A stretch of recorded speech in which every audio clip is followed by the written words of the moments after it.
Comportement. Il existe des questions comportementales dans le genre « que feriez-vous si ?» et également des styles d'entretien comportementaux. En réalité, tous les entretiens sont comportementaux. Vous pouvez dresser la liste face à votre intervieweur avec des exemples « je suis un joueur d'équipe » ou bien « je suis un bon communicateur » ou « je suis fier de ma proactivité ». Mais aucune de ces affirmations ne sont en soi crédibles sans être amorcées de deux choses. Vos récits professionnels et votre comportement pendant l'entretien. Et ces deux éléments s'unissent pour dessiner votre profil, et ils doivent être cohérents. Alors, en prenant ces trois exemples, d'abord, je suis un joueur d'équipe.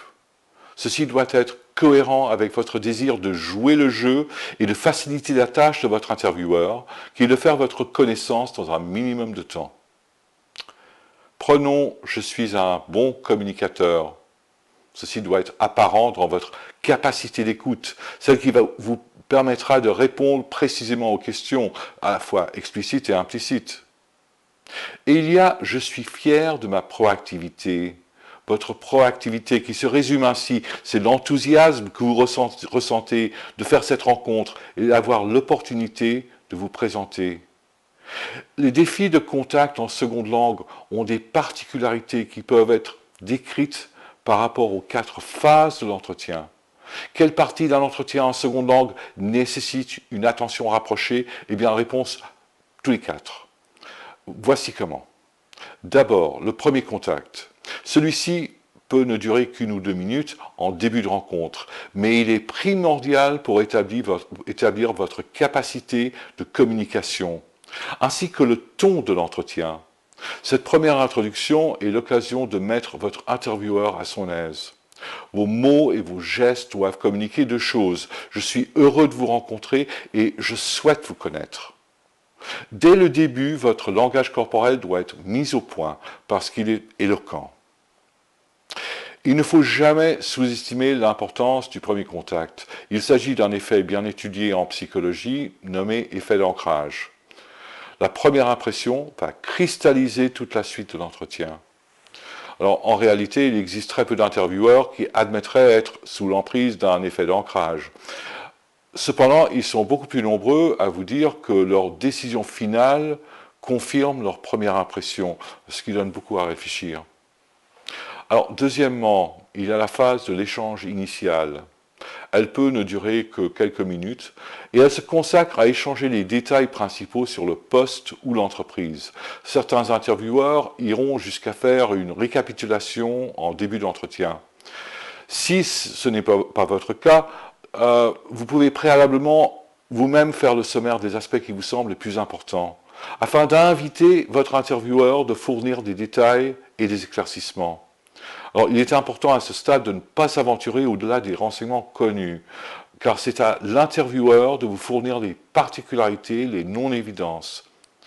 Et tous les renseignements que vous pourrez obtenir à ce stade vous aideront à mieux répondre aux questions qui vont suivre à la phase suivante.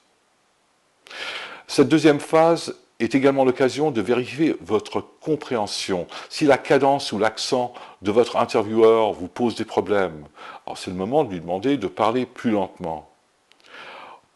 Alternativement, vous pouvez adapter votre cadence à celle de votre intervieweur.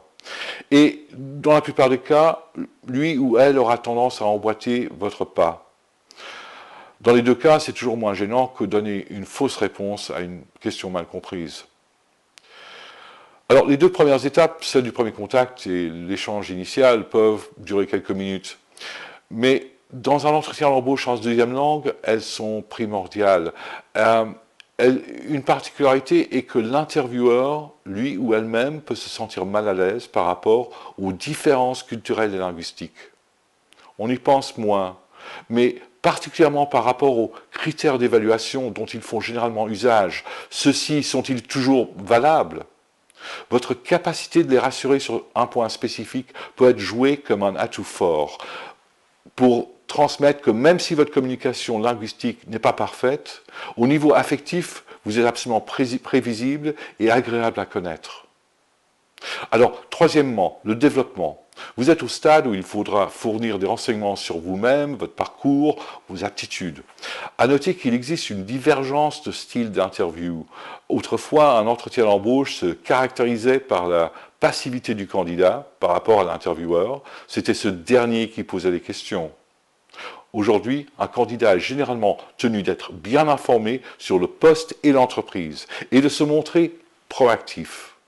Aujourd'hui, l'intervieweur s'attendra à des questions de votre part en tant que candidat, ainsi que des élaborations des questions posées. Cette proactivité démontre votre volonté d'entrer pleinement dans le processus d'entretien, autrement dit, votre engagement. Alors, quatrièmement, il y a la clôture de l'entretien. Cette fin doit vous satisfaire d'avoir laissé une impression claire et nette, et surtout si cela vous permet de répondre à des questions anticipées, celles que l'intervieweur n'aurait peut-être pas encore énoncées. Il vaut bien mieux répondre à ces questions saillantes sans qu'elles soient évoquées en tant que telles par votre intervieweur. Vous ferez alors preuve de franchise et d'initiative. Ces questions doivent être anticipées et leurs réponses élaborées préalablement, donc pleinement intégrées dans votre programme de préparation.